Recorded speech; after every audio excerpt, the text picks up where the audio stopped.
Units and measurement டாப்பிக்லேருந்து வரக்கூடிய இந்த scalar, vector இந்த மாதிரியான பேசிக் டாபிக்ஸை எல்லாருமே கரெக்டாக ஆன்சர் பண்ணிடுவீங்க. ஆனால் இந்த மாதிரி கன்வர்ஷன் டைப்பில் வரும்போது நிறைய பேர் மிஸ்டேக் பண்ணுவீங்க. சால்வ் பண்ணுறதுக்கு கொஞ்சம் காம்ப்ளெக்ஸாக இருக்கும். இப்போ அதை நம்ம எப்படி ஒரு சில கொஷின்ஸ் ஈஸியாக சால்வ் பண்ணுறது அப்படின்றத பற்றி பார்ப்போம். ஃபஸ்ட்டு கொஸ்டின் பாருங்கள். Which of the following physical quantities is a vector quantity? பின்வரும் இயற்பியல் அளவுகளில் எது திசையளவு ஆகும் அப்படின்னு கேட்குறாங்க. அதாவது எந்த ஒரு அளவுக்கு மதிப்பு மேக்னிடியூடும் இருக்கணும், ப்ளஸ் டைரக்ஷன் திசையும் இருக்கணும். அதை தான் வந்து என்னன்னு சொல்லுவாங்க, வெக்டார் குவான்டிட்டின்னு சொல்லுவாங்க. இது உங்களுக்கு மேக்னிடியூட் மட்டும் இருக்குது அப்படின்னா அது ஸ்கேலார் குவான்டிட்டி. சரி, இப்போ ஒவ்வொரு ஆப்ஷனாக பாருங்கள். முதல்ல இருக்கிறது என்ன, கிராவிடேஷனல் பொட்டன்ஷியல் எனர்ஜின்னு இருக்கு. நல்லா ஞாபகம் வச்சுக்கோங்க, எந்த ஒரு எனர்ஜி ஆற்றலாக இருந்தாலும் அது ஸ்கேலார் தான், அதுக்கு திசை கிடையாது. அப்போ இது என்னது, உங்களுக்கு ஒரு ஸ்கேலார் குவான்டிட்டி. நெக்ஸ்ட் பாருங்கள், எலக்ட்ரிக் பவர். வேலையோ இல்லை ஆற்றலையோ குறிப்பிட்ட நேரத்தில் எவ்வளவு பயன்படுத்துகிறோன்னு சொல்கிறது தான் பவர். இதுக்கும் திசை கிடையாது, டைரக்ஷன் கிடையாதுன்றதுனால இதுவும் ஸ்கேலார் குவான்டிட்டி தான். Next electric current. இங்கே தான் நிறைய பேர் தப்பு பண்ணுவாங்க. கரண்ட் வந்து ஒரு ஒயரில் ஒரு பக்கமாக பாயுதே, அப்போ அது வெக்டார் தானேன்னு நினைப்போம். ஆனால் கரண்ட்டுக்கு திசை இருந்தாலும் அது வெக்டார் அடிஷன் ரூல்ஸை ஃபாலோ பண்ணாது, அதனால இதுவும் ஸ்கேலார் தான். கடைசியாக டைபோல் மூமெண்ட். இதுதான் நம்மளோட ஆன்சர். ஒரு குறிப்பிட்ட திசை இது, ஏன்னா இதுக்கு குறிப்பிட்ட ஒரு திசை இருக்குது. நெகட்டிவ் சார்ஜிலிருந்து டு பாசிட்டிவ் சார்ஜ் இதோட திசை இருக்கும். இது இல்லாமல் ஒரு சில வெக்டார் குவான்டிட்டிஸ் நோட் பண்ணி வச்சுக்கோங்க.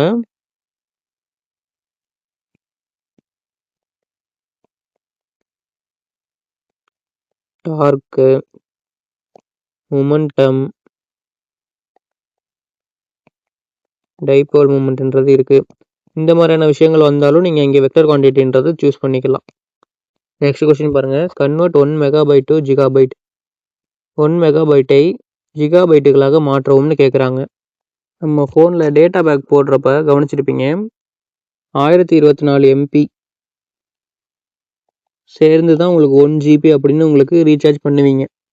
ஆனால் எக்ஸாமில் கால்குலேஷன் ஈஸியாக இருக்கணுன்றதுக்காக நம்ம அப்ராக்சிமேட்டாக என்ன பண்ணிக்குவோம், 1000 MB = 1 GBன்னு நானாக எடுத்துக்கிறேன். இந்த 24 MB நான் இப்போ எடுத்துக்கல, கால்குலேஷன் ஈஸியாக இருக்கணுன்றதுக்காக. சரி, நெக்ஸ்ட் பாருங்க. நமக்கு என்ன சொல்கிறாங்க, எம்பின்றது ஒரு சின்ன அளவு, ஜிபின்றது பெரிய அளவு. 1024 MB சேர்ந்து தான் உங்களுக்கு 1 GB ஆகுது. ஸோ ஒரு சின்ன அளவை பெரிய அளவாக மாற்றணும் அப்படின்னா நம்ம என்ன பண்ணணும், வகுக்கணும். எனக்கு தேவை என்ன, 1 மெகாபைட் டு ஜிகாபைட். எனக்கு 1 மெகாபைட்டுக்கு எவ்வளோ ஜிபின்னு தான் தேவை. அப்போ எனக்கு 1 MB எவ்வளோன்னு கண்டுபிடிக்கணும். நான் இந்த பக்கம் நான் டிவைடட் பை 1000 பண்ணிட்டேன்னா இந்த பக்கமும் நான் டிவைடட் பை 1000 பண்ணலாமா? அப்படி இல்லைன்னா இந்த 1000 இந்த பக்கம் எடுத்துகிட்டு போங்க, ரெண்டுமே ஒன்று தான். எடுத்துகிட்டு போயிட்டீங்கன்னா எனக்கு இந்த சைடு 1 MBன்னு இருக்கும். 1 MB = 1 GB டிவைடட் பை 1000. இப்போ வந்து 3 டிஜிட் தள்ளி இப்போ நான் பாயிண்ட் எடுத்துகிட்டு போகணும். பாயிண்ட் ஒரு டிஜிட் தள்ளி எடுத்துகிட்டு போயிட்டீங்க. அப்போ இன்னும் ஒரு 2 டிஜிட் எடுத்துகிட்டு போனீங்கன்னா 2 0 வந்துடும். C = 0.001 GB அப்படின்னு எனக்கு கிடைக்கிது. இப்போது 0.001ன்றது உங்களுக்கு எங்கே இருக்குன்னு பாருங்கள், ஆப்ஷன் டியில் இருக்குது. ஸோ ஆப்ஷன் டியை சூஸ் பண்ணிக்கலாமா? நெக்ஸ்ட் கொஸ்டின் பாருங்கள். Which of the following is not a vector quantity? பின்வருவனவற்றில் எது திசையளவு அல்ல அப்படின்னு கேட்குறாங்க. இப்போ ஆப்ஷன்ஸ் பாருங்கள். ஸ்பீட், வெலாசிட்டி, டிஸ்பிளேஸ்மெண்ட், ஆக்சலரேஷன் 4 கொடுத்துருக்காங்களா? டிஸ்பிளேஸ்மெண்ட் இடப்பெயர்ச்சி, வெலாசிட்டின்றது உங்களுக்கு திசை வேகம், ஆக்சலரேஷன் அப்படின்றது உங்களுக்கு முடுக்கம். இது மூணுமே ஒரு குறிப்பிட்ட டைரக்ஷன் திசையை நோக்கி தான் நடக்கும். ஸோ இதெல்லாம் வந்துட்டு உங்களுக்கு வெக்டார் குவான்டிட்டிஸ்.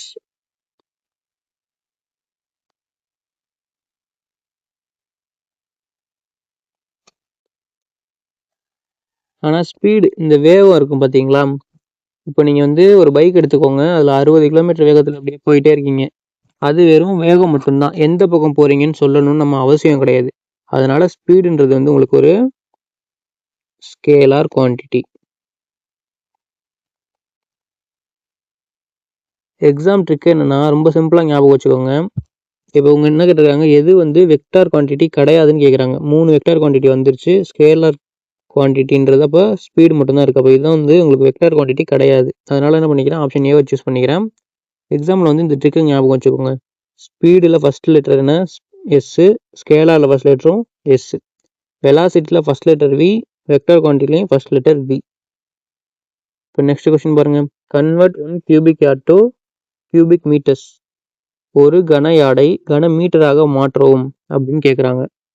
இந்த கொஸ்டின் நீங்கள் மனப்பாடம் பண்ண வேண்டிய ஒரு முக்கியமான வேல்யூ. நம்ம ஊரில் வந்து யார்டு அப்படின்னா கஜம்னு சொல்லுவாங்க. ஒரு யார்டுன்றது ஒரு மீட்டரை விட கொஞ்சம் சின்னது. சரி, இப்போ வந்து எப்படி லாஜிக் ஞாபகம் வச்சுக்கலான்னு பார்ப்போம். 1 யார்டு அப்படின்றது 0.9144 மீட்டர்ஸ். ஓகேங்களா? இப்போ கேள்வி கேட்டுக்கிறது என்ன, கியூபிக் யார்டு 1 கியூபிக்கு யார்டு. இதுதான் உங்களுக்கு என்ன கேட்குறாங்க, கியூபிக் மீட்டர்ஸில் கேட்குறாங்க. எனக்கு வந்து 1 யார்டுன்றது 0.9144 மீட்டர்ஸ்னு தெரியும். அப்போ நான் என்ன பண்ணிக்கிறேன், 0.9144. இங்கே 1 யார்டுக்கு தான் இந்த வேல்யூ. இதே வந்துட்டு கியூப்னு இருக்குன்னா 3 டைம் உங்களுக்கு என்ன ஆகும், 0.9144 அப்படின்ற வேல்யூ வரும், கியூபிக் வேல்யூன்றனால. அப்போது இப்படி போட்டிங்கன்னா கியூபிக் மீட்டர்ஸ் ஆகிடுமா. 0.9144 into 0.9144 to 0.9144. இப்போ இதை வந்து நீங்கள் மல்டிபிள் பண்ணீங்க அப்படின்னா உங்களுக்கு என்ன கிடைக்கும், 0.7646 அப்படின்னு உங்களுக்கு ஆன்சர் கிடைக்கும். எக்ஸாமில் உட்காந்து இதை பெருக்கிட்டு இருக்காதீங்க. எப்பவும் ஞாபகம் வச்சுக்கோங்க, யார்டு மீட்டரை விட சின்னது. ஓகேங்களா? ஒரு மீட்டரை விட இது கம்மி, 0.9 மீட்டர் தான் இருக்குது. நோட் பண்ணிங்களா? அப்போது ஒரு கியூபிக் யார்டுன்றது கண்டிப்பாக 1 விட கம்மியாக தான் இருக்கணும். இங்கே ஆப்ஷன்ஸ் பாருங்கள், ஏ வந்து 2 இருக்குது, அப்போ 2க்கு மேலே இருக்குது, அப்போ இது கிடையாது. 1 விட கம்மியாக இருக்கணும், ஆனால் இது 1 இருக்குது, அப்போ இதுவும் கிடையாது. ஸோ எனக்கு ஆப்ஷன் சி, ஆப்ஷன் டி ரெண்டுத்தில் ஏதோ ஒரு ஆன்சர் தான் வரப்போகுது. 1 விட கம்மியாக இருக்குன்னு பார்த்தீங்கன்னா இது 2 தான். இங்கே ஒரு இன்னொரு ஆப்ஷன் பார்த்தீங்கன்னா ஆப்ஷன் டியில் இருக்கக்கூடிய இந்த 0.0283 அப்படின்றது 1 கியூபிக் ஃபூட்டோட வேல்யூ, அதனால இதுவும் வராது. ஸோ ஆப்ஷன் சி என்ன பண்ணிக்கிறேன், சூஸ் பண்ணிக்கிறேன். நெக்ஸ்ட் கொஸ்டின் பாருங்கள். which one of the following physical quantities is a scalar quantity? பின்வரும் இயற்பியல் அளவுகளில் எது ஸ்கேலார் அளவுன்னு கேட்குறாங்க. இப்போ ஆப்ஷன்ஸ் பாருங்கள், dipole moment, angular momentum, torque. இது மூணுமே வந்து ஒரு குறிப்பிட்ட திசையை நோக்கி தான் வந்து உங்களுக்கு செயல்படும். நான் ஏற்கனவே சொன்ன மாதிரி மூமெண்ட்டு இல்லை டார்க்கு இப்படின்றதெல்லாம் வருது அப்படின்னா அது வந்து உங்களுக்கு வெக்டார் குவான்டிட்டி. அதனால நமக்கு என்ன பண்ண முடியாது, இது மூணுத்தையும் சூஸ் பண்ண முடியாது. ஸ்கேலார் குவான்டிட்டி தான் அவங்க கேட்குறாங்க. பேலன்ஸ் இருக்கிறது பார்த்தீங்கன்னா இந்த எலக்ட்ரிக் கரண்ட் அப்படின்றது தான், இந்த மின்னோட்டம். இதுக்கு எண் மதிப்பு இருக்குது, ஒயரில் பாயிற திசையும் இருக்குது. இருந்தாலும் இது வந்து உங்களுக்கு ஒரு ஸ்கேலார் குவான்டிட்டி தான். ஏன் தெரியுமா, சாதாரணமாக ஒரு வெக்டார் அளவு அப்படின்னா அது வெக்டார் அடிஷன் லாவை ஃபாலோ பண்ணணும். ஆனால் கரண்ட் அப்படி கிடையாது. இப்போ ஒரு ஜங்ஷன் 2 ஒயர் வழியாக வர்ற கரண்ட்டு ஜஸ்ட்டு நார்மலாக கூட்டல் கணக்கு மாதிரி அல்ஜிபிரிக் சம் தான் ஆட் ஆகும். இப்போ வந்து நான் இந்த மாதிரி வந்து உங்களுக்கு ஒரு ஜங்ஷன் கிரியேட் பண்ணுறேன்னு வச்சுக்கோங்க. இங்கே ஒரு ஒயர் வருது, இங்கே ஒரு ஒயர் வருது, இன்னொரு ஒயர் இங்கே போகுது. இப்போ இந்த ஒயரில் வந்து ஒரு 2 ஆம்ஸ் கரண்ட் வருது, இந்த ஒயரில் ஒரு 1 ஆம்ஸ் கரண்ட் வருது அப்படின்னா கரண்ட் என்ட்ரிங் வந்து கரண்ட் அவுட் கோயிங் வேல்யூக்கு ஈக்குவலாக இருக்கும். இப்போ 2 ஆம்ஸ் இங்கே ஒரு 1 ஆம்ஸ் வருதுன்னா இந்த இடத்துல உங்களுக்கு வந்து என்ன ஆகும், 3 ஆம்ஸ் வரும். 2 + 1 = 3. ஜஸ்ட் இது வந்து அல்ஜிபிரிக் சம்மே ஃபாலோ பண்ணுது. வெக்டார் அடிஷன் லாவை பின்பற்றல. அதனால தான் என்ன பண்ணுறோம், எலக்ட்ரிக் கரண்ட்டை ஸ்கேலார் குவான்டிட்டியில் எடுத்துகிட்டு வர்றாங்க. ஸ்கேலார். இந்த எலக்ட்ரிக் கரண்ட் மட்டும் வந்து உங்களுக்கு ஒரு எக்ஸப்ஷன். இதை மட்டும் நல்லா ஞாபகம் வச்சுக்கோங்க. அதனால தான் ஆப்ஷன் டியை சூஸ் பண்ணுறோம். நெக்ஸ்ட் கொஸ்டின் பாருங்கள். Convert 5 கேலன்ஸ் to litres. 5 கேலன்களை லிட்டர்களாக மாற்றவும்னு கேட்குறாங்க. இந்த கொஸ்டின் நீங்கள் சால்வ் பண்ணணும் அப்படின்னா உங்களுக்கு 1 கேலன் அப்படின்னா எத்தனை லிட்டர்ஸ் அப்படின்னு தெரியணும். பொதுவாக உங்களுக்கு எக்ஸாம்ஸில் யூஎஸ் கேலன் தான் கேட்பாங்க. இதுலேயுமே வந்துட்டு உங்களுக்கு யூஎஸ் கேலன், யூகே கேலன்னு 2 விதமாக இந்த கேலனோட வேல்யூ இருக்கும். உங்களுக்கு யூஎஸ் கேலன் அப்படின்னு பார்த்தீங்கன்னா 1 கேலனோட வேல்யூ 3.785 லிட்டர்ஸ். இதே வந்துட்டு உங்களுக்கு யூகே கேலன் எடுத்துக்கிட்டிங்கன்னா 1 gallon is equal to 4.75 litres. Mostly ஆனால் நீங்கள் இதை தான் யூஸ் பண்ணுற மாதிரி இருக்கும் எக்ஸாம்ஸில், யூஎஸ் கேலனை. சரி, ஓகே. நமக்கு வந்து 1 கேலன்னா எத்தனை லிட்டர்ஸ் அப்படின்னு தெரிஞ்சிருச்சு. அவங்க கேட்டிருக்கிறது என்ன, 5 கேலன்ஸ். 5 கேலன்ஸ்னால் அப்போ என்ன பண்ணணும், மல்டிபிள் டு 5 பண்ணணும் இந்த பக்கம். அப்போ இந்த பக்கமும் என்ன ஆகிடும், மல்டிபிள் டு 5 ஆகும். 5 × 3.785 லிட்டர்ஸ் அப்படின்னு கிடைக்கும். ஃபுல்லாலாம் போட்டு இது பண்ண வேண்டாம். ஃபஸ்ட்டு 2 டிஜிட்டை மட்டும் எடுத்துக்கோங்க. 3.7 × 5 போடுங்க. 7 × 5 35, 3 × 5 15 + 3 18, 185ன்னு வருதா. 185ன்றது வந்து உங்களுக்கு பார்த்தீங்கன்னா ஒரு பாயிண்ட் தள்ளி வருது. அப்போ இங்கே நான் ஒரு பாயிண்ட் தள்ளி வச்சேன்னா 18.5ன்னு வரும். நான் இந்த 3.7 தான் எடுத்திருக்கேன், இந்த 85 எடுக்கல. அப்போ அந்த 85க்கு ஒரு வேல்யூ வந்திருக்கும். அப்போ அந்த வேல்யூ வந்திருந்ததுன்னா 9 கிட்ட ரீச் ஆகிருக்கும். அதனால் என்ன பண்ணிக்கிறேன், 18 பாயிண்ட் கிட்ட வர ரேஞ்சு ஆப்ஷன் ஏ தான். அதனால் என்ன பண்ணிக்கிறேன், ஆப்ஷன் ஏவை சூஸ் பண்ணிக்கிறேன். நெக்ஸ்ட் கொஸ்டின் பாருங்கள். Which of the following is a vector quantity. பின்வருவனவற்றில் எது ஒரு திசையளவாகும்னு கேட்குறாங்க. இப்போ ஆப்ஷன்ஸ் ஒவ்வொன்றா பாருங்கள். மொமெண்டம், ப்ரெஷர், எனர்ஜி, ஒர்க்லாம் கொடுத்துருக்காங்கல்ல. இதில் வந்து உங்களுக்கு ஒர்க்குன்றது என்ன, வேலை. அப்புறம் எனர்ஜின்றது உங்களுக்கு ஆற்றல். இது ரெண்டுமே வந்து உங்களுக்கு ஸ்கேலார் குவான்டிட்டி.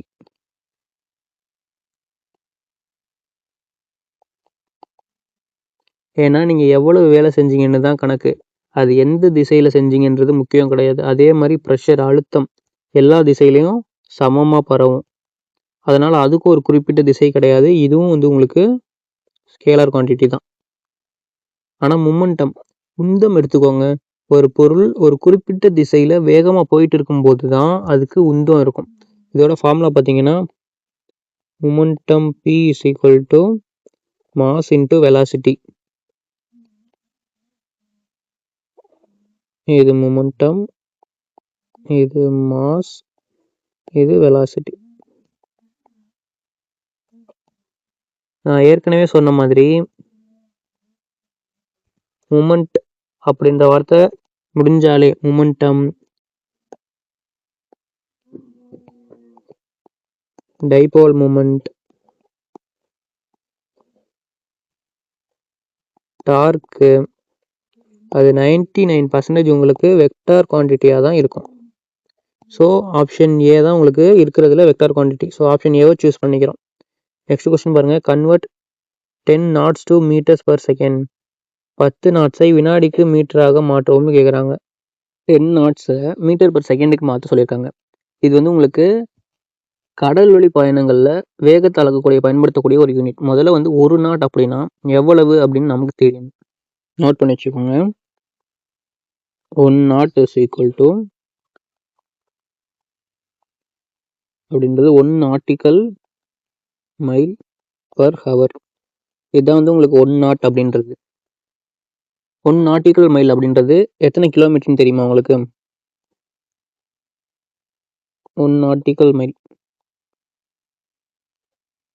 1.852 கிலோமீட்டர் அப்படின்றதான் உங்களுக்கு 1 nautical mile அப்படின்றது.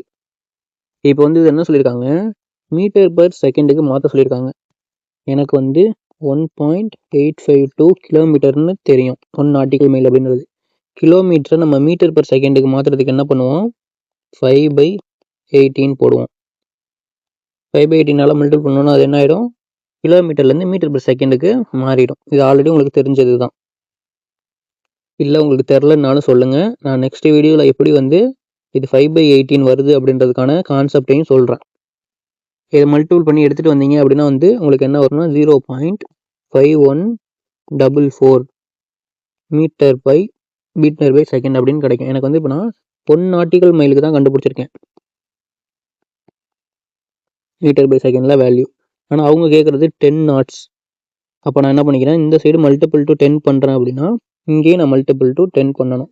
அப்படி பண்ணும்போது பாயிண்ட் ஒரு டிஜிட் இந்த பக்கம் வரும். அப்படி வந்ததுன்னா 5.144 மீட்டர் பை செகண்ட் அப்படின்னு கிடைக்கும். எனக்கு 5.144 மீட்டர் பை செகண்ட்ன்றது ஆப்ஷன் டியில் இருக்குது. நான் என்ன பண்ணிக்கிறேன், ஆப்ஷன் டியை சூஸ் பண்ணிக்கிறேன். நெக்ஸ்ட் கொஸ்டின் பாருங்கள். Convert 1000 BTUs to kilojoules. 1000 BTUவை கிலோ ஜூலாக மாற்றவும்னு கேட்குறாங்க. முதல்ல இந்த BTU அப்படின்னு என்னன்னு தெரிஞ்சுக்கோங்க. BTU அப்படின்றது பிரிட்டிஷ் தெர்மல் யூனிட் அப்படின்றது ஒரு ஆற்றல், எனர்ஜியோட அளவு. இதுக்கும் நம்ம ஜூலுக்கும் என்ன சம்மந்தம் அப்படின்னு பாருங்க. 1 BTU அப்படின்றது 1 பிரிட்டிஷ் தெர்மல் யூனிட் அப்படின்றது 1055 ஜூல்ஸுக்கு ஈக்குவலாக இருக்கும். இப்போ நமக்கு என்ன சொல்லியிருக்காங்க, கிலோ ஜூல்ஸில் தான் கேட்குறாங்க. அப்போ நான் என்ன பண்ணிக்கிறேன், இதை ஜூல்ஸ்லேருந்து கிலோ ஜூலுக்கு கன்வெர்ட் பண்ணுறேன். எனக்கு தெரியும் 1 kilo joule is equal to 1000 joules. கரெக்டாக? எனக்கு அப்போ 1055 ஜூல்ஸுக்கு தேவை. நான் வந்து ரெண்டு சைடுமே வந்து டிவைடட் பை 1000 பண்ணிக்கிறேன். அப்படின்னா 3 0க்கு 3 0 கேன்சல் ஆகிடும். 1 ஜூலோட வேல்யூ எவ்வளோ அப்படின்னு இங்கே இருக்கும். எனக்கு தேவை 1055க்கு தேவை. அப்போ நான் என்ன பண்ணிக்கிறேன், ரெண்டு சைடு 1055 மல்டிபிள் பண்ணிக்கிறேன். அப்படி மல்டிபிள் பண்ணிட்டேன்னா எனக்கு 3 டிஜிட் தள்ளி பாயிண்ட் போகணும். 1 2 3. அப்போ உங்களுக்கு என்னன்னு கிடைக்கும், 1.055 கிலோ ஜூல் அப்படின்னு உங்களுக்கு 1055 ஜூல்ஸ்ன்றது கிலோ ஜூலுக்கு கன்வெர்ட் ஆகும். இப்போ நான் என்ன பண்ணிக்கிறேன், 1.055 கிலோ ஜூல்னு போட்டுக்கிட்டேன். இப்போ கிலோ ஜூலுக்கு எனக்கு தெரியும், கிலோ ஜூல்ஸில் தான் வச்சுருக்கேன். ஆனால் 1 BTUக்கு தான் இந்த சைடு நான் வச்சுருக்கேன். அவங்க கேட்குறது என்ன, 1000 BTUஸ்க்கு என்ன வரும் அப்படின்னு கேட்குறாங்க. அப்போ நான் இந்த சைடால் 1000 மல்டிபிள் பண்ணுறேன் அப்படின்னா லெஃப்ட் சைடு ரைட் மல்டிபிள் பண்ணிட்டேன். அப்போ ரைட் சைடு என்ன பண்ணணும், 1000 மல்டிபிள் பண்ணணும். சரி, 1000 மல்டிபிள் பண்ணேன்னா பாயிண்ட் வந்து என்ன ஆகும், 3 டிஜிட் தள்ளி போகும். 1 2 3. அப்போது 1055 கிலோ ஜூல் அப்படின்றது 1000 BTUக்கு கிடைக்கும்.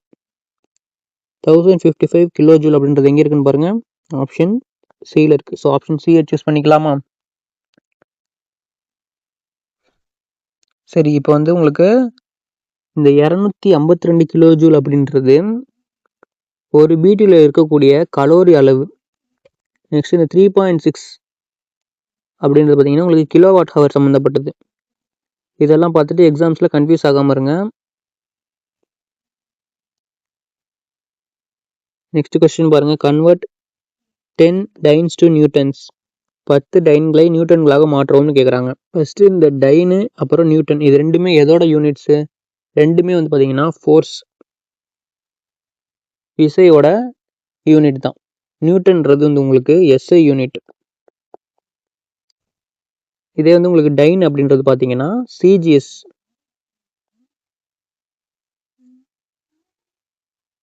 சிஜிஎஸ்ல வரக்கூடிய யூனிட்.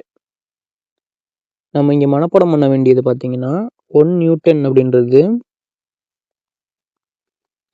10⁵ டைன்ஸ் அப்படின்றது. அதாவது 1 நியூட்டன் அப்படின்றது உங்களுக்கு 1,00,000 டைனுக்கு சமமாக இருக்கும். இப்போ கொஸ்டின் உங்களுக்கு என்ன கேட்குறாங்க, 10 டைன்ஸ் அப்படின்றதுக்கு கேட்குறாங்க.